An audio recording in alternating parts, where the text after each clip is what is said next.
പ്രേമം എന്ന cinema shoot ചെയ്ത ഉളിയന്നൂരിലെ പാലം എല്ലാവർക്കും ഓർമ്മയുണ്ടാകും.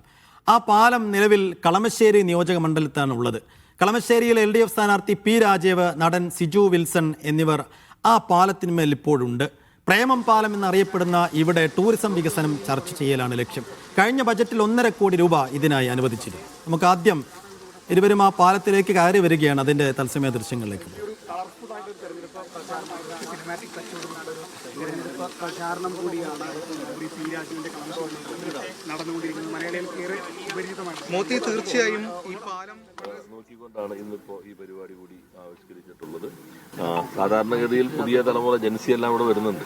അപ്പൊ അത് ഇപ്പോൾ കുറച്ച് നടക്കാനും മറ്റു ബുദ്ധിമുട്ടുകളുണ്ട്. അതിന് നല്ലൊരു പ്ലാനോടുകൂടി ഒരു ഡെസ്റ്റിനേഷനാക്കി മാറ്റുക, ചെറുപ്പക്കാർക്കെല്ലാം വരാൻ കഴിയുന്ന ഒരു കേന്ദ്രമാക്കി മാറ്റുക. പ്രേമം എന്ന സിനിമ അൽഫോൻസ് പുത്രൻ്റെതാണ്. നമ്മുടെ നവീൻ പോളി, അതുപോലെ സിജു, അജു വർഗീസ്, ഷറഫുദ്ദീൻ, ഇങ്ങനെ വലിയൊരു നിര, നിവിൻ പോളി, ഇവരെല്ലാം വന്ന ഒരു സിനിമയാണ്. കേരളത്തിൽ ചെറുപ്പക്കാരൊക്കെ ഇളക്കി മറിച്ച സിനിമയാണ്. അപ്പോൾ അതിൻ്റെ കൂടി ഓർമ്മ കൊണ്ടുവരാൻ കഴിയുന്ന ഒരു കേന്ദ്രം, അതാണ് ഇപ്പോൾ ഉദ്ദേശിക്കുന്നത്.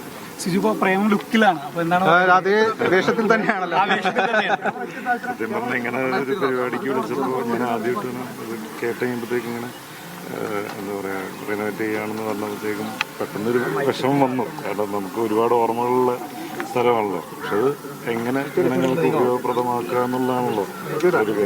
അപ്പോൾ അത് ഏറ്റവും ഭംഗിയായിട്ട് സർക്കാർ നിർവഹിക്കുന്നുള്ള അറിഞ്ഞാൽ ഒരുപാട് സന്തോഷമുണ്ട്. എൻ്റെ കൂടെ ഒരു ഭാഗമായിട്ട് നിൽക്കാൻ പറ്റിയതിൽ ഒരുപാട് സന്തോഷം. ഈ വോട്ടെടുപ്പ് കാലത്ത് ഒരു പൗരനെന്ന നിലയിൽ എന്താണ് ഒരു സന്ദേശം നൽകാനുള്ളത് എല്ലാവരുമായിട്ട്?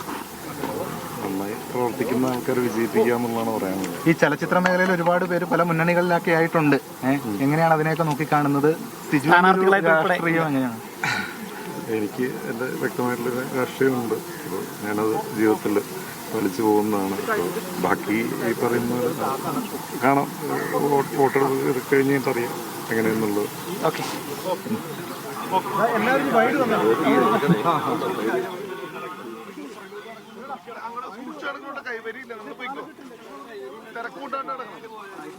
യെസ്, അപ്പോൾ മന്ത്രി പി രാജീവും ഒപ്പം സിജു വിൽസണും ആ പാലത്തിന് മുകളിലാണ് ഇപ്പോഴുള്ളത്. സിജു വിൽസൺ അതിലൊരു ക്യാരക്ടർ കൂടിയായിരുന്നു. മലയാളികൾക്ക് ഒരിക്കലും മറക്കാൻ പറ്റാത്തൊരു സിനിമ കൂടിയാണ് പ്രേമം. അപ്പോൾ ആ പ്രേമത്തിലൊരു പക്ഷേ ഒരു കഥാപാത്രം തന്നെയാണ് ഈ പാലം എന്ന് നമുക്ക് പറയാൻ പറ്റും. ആ രീതിയിലായിരുന്നു അതിൻ്റെ റോള്.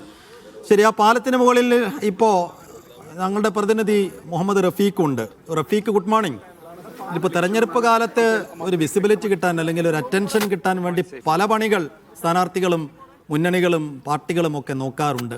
CPM എടുത്ത ഈ വെറൈറ്റി പണി, അത് എങ്ങനെയായിരുന്നു അങ്ങനെ ഒരു ആലോചന അത് നടപ്പാക്കിയത്?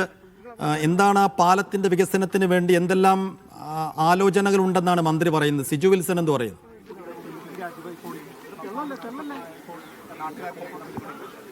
സൈഫുദ്ദീൻ, നിലവിൽ ഈ പാലം പ്രേമ സിനിമയിലൂടെ പ്രസിദ്ധമാവുകയും ഒരുപാട് ടൂറിസ്റ്റുകൾ വന്നിട്ടുള്ളതുമായ ഈ പാലം അടച്ചിട്ടിരിക്കുകയാണ്. ഇതിന്റെ കൈവരികളെല്ലാം തകർന്നു നിൽക്കുന്ന അവസ്ഥയിലാണുള്ളത്. ഈ പാലം നവീകരിക്കുകയും ആലുവയുടെ ടൂറിസം, ആലുവയുടെയും കളമശ്ശേരിയുടെയും, ഈ പാലത്തിന്റെ ഒരു വശം കളമശ്ശേരിയും മറ്റൊരു വശം ആലുവയുമാണ്. ആലുവയുടെയും കളമശ്ശേരിയുടെയും ടൂറിസം വികസനത്തിലേക്ക് പാലത്തെ കൊണ്ടുവരികയും ചെയ്യുക എന്ന ലക്ഷ്യത്തോടു കൂടിയാണ് പി രാജീവ് ഈ തെരഞ്ഞെടുപ്പ് കാലത്ത് ജനങ്ങളുമായി ഈ പാലത്തിന്റെ വികസനം എങ്ങനെ വേണമെന്നുള്ളത് ജനങ്ങളുമായി ചർച്ച ചെയ്യുക എന്നുള്ള ലക്ഷ്യത്തോടുകൂടിയും അതിനൊരു തെരഞ്ഞെടുപ്പ് പ്രചാരണമാക്കുക എന്ന ലക്ഷ്യത്തോടു കൂടിയാണ് രാജീവ് ഇന്ന് രാവിലെ തന്നെ ഈ പ്രചരണം ഇവിടെ ആസൂത്രണം ചെയ്തിരിക്കുന്നത്.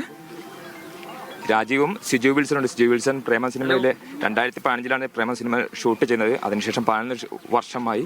ആ കാലഘട്ടത്തിലെ ഓർമ്മകളാണ് ആദ്യം പങ്കുവച്ചത്. ശരി, എന്തായാലും വളരെ പ്രധാനപ്പെട്ട ഒരു വിവരം കൂടി റഫീഖ് അവിടെ നിന്ന് പങ്കുവെക്കുന്നുണ്ട്. ഈ പാലം ഒരു ബോർഡർ കൂടിയാണ്, ഒരു അതിർത്തി കൂടിയാണ്.